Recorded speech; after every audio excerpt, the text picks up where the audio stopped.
Mario and Luigi, that's what you're betting the holidays on? Mario, Luigi, plus some great games from our third-party partners. So, we're having a great holiday so far. And some say it's going to be really tough to hit last year's numbers, though. Can you do it? It is going to be tough. To give you some perspective on the Wii business, the third year in a generation is typically the strongest year. We're now in our fourth year.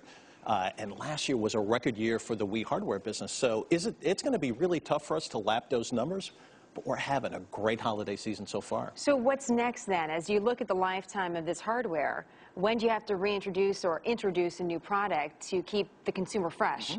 Well, two things. First, we constantly innovate on the software front. You mentioned Mario and Luigi. New Super Mario Brothers is a 4-player game, which has never been done before on a Mario title.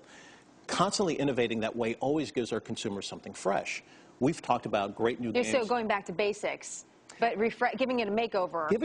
Making it fresh, making it new, and making it exciting for the consumer on a software front is what keeps them coming back and buying more software. So I'm going to start playing one of your games on DS. I'm not familiar as much with this one, Zelda. I believe is it. So I'm just going to go ahead and do that. Adam and Tyler, if you guys want to jump in on the interview, because I'm your core customer, right? You are a key part of our customer base. The key customer base is a woman. You get 80% of all women shoppers out there. That's correct. Does that give you some confidence in the gaming to know that maybe women are jumping on board here? Yeah, I think it's great. But I'm more interested in knowing. We were talking offset about. I first remember the Atari. Then you were really revolutionary when coming into gaming, and some of these different games that were introduced. But now it seems like demographics have really changed to maybe start looking at opportunities with age groups that are older. So I'm wondering, as the industry looks at demographics, how you can capitalize that, moving forward. Sure.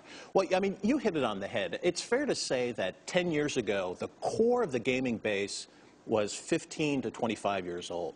Well, a couple things have happened. First, those consumers have gotten older, so wanting to make sure that we continue to speak to them as they've gotten older, very important.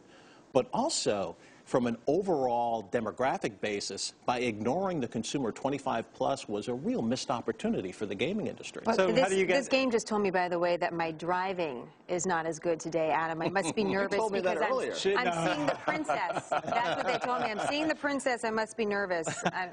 Here's my question in regards to that. Okay, take me, for instance. I played these games when I was a kid.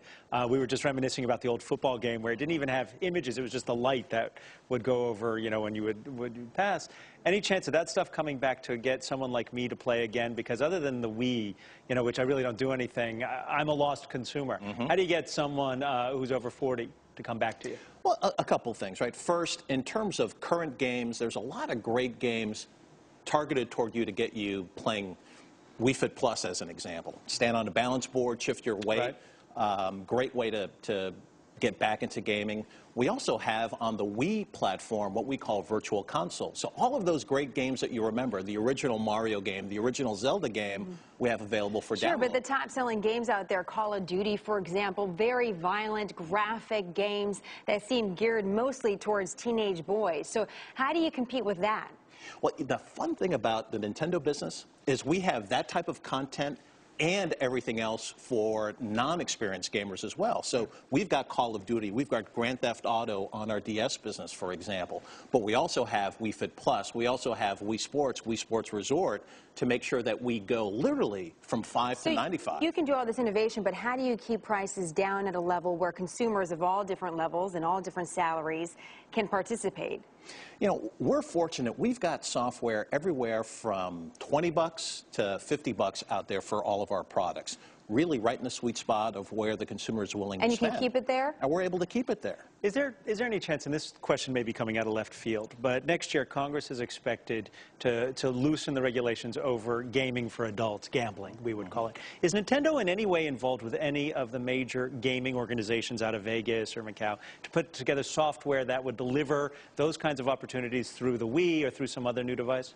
That part of the gaming business really for us doesn't hold much interest. And it's interesting because in Japan, for example, where our parent company is based, there's a lot of that type of of gaming, literally borderline gambling type of activity. But for us, we just don't find that interesting. What we do, we like putting smiles on people's faces versus frowns when they lose in that type of experience. And so, we don't see that as part of our business model. They're telling me to try again and get to the castle. I don't know. I don't know if Zelda's really my thing. Tyler, you want to give that a shot? Yeah, right you need there? to get the magic sword. Apparently, you know more about it than I do. Reggie, thank you very much for coming in. Congratulations and good luck through the holiday season. Thank you so much. And we'll be checking in with you next year for any of those big games coming up.